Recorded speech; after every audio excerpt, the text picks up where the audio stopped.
What if half the citizens in a country couldn't vote? For much of American history, that was the case.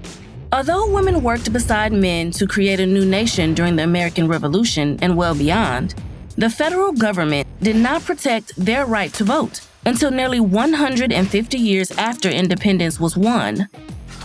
Legally, a woman in early America ceased to exist when she married. Her husband totally controlled her body, her resources, her children, and her politics.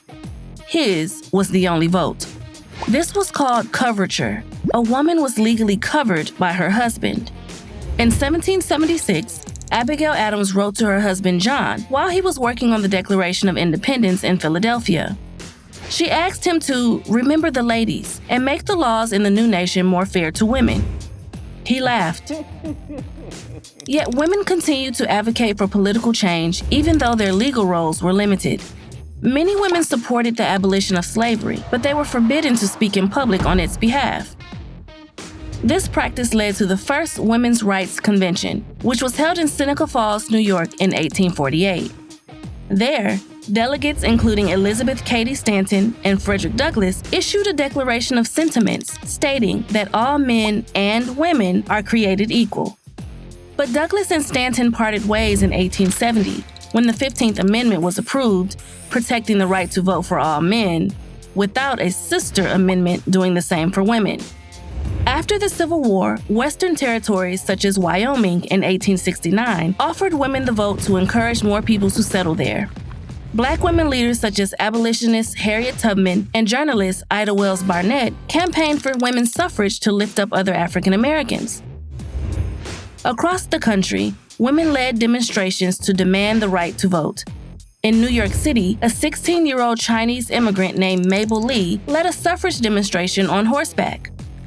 In 1916, Montana elected the first woman to Congress, Jeanette Rankin, even though women still did not have the vote nationwide.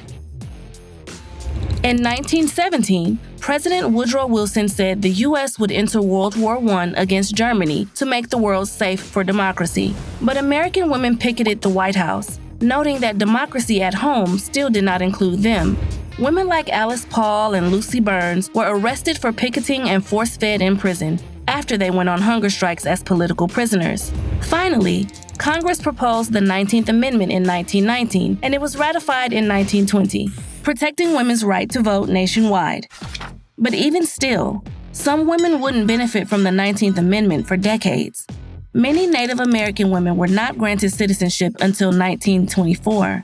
Dr. Mabel Pinkwat Lee, the girl on horseback who grew up to be an economist, couldn't become a U.S. citizen until after 1943 because of the Chinese Exclusion Act. Racial discrimination kept women of color across the country from voting until it was banned by the Voting Rights Act of 1965.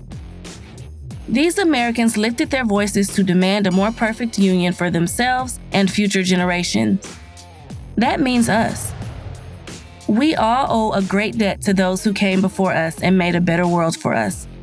Imagine how they might want that debt to be repaid. How does the 19th Amendment help ensure a more perfect union for future generations?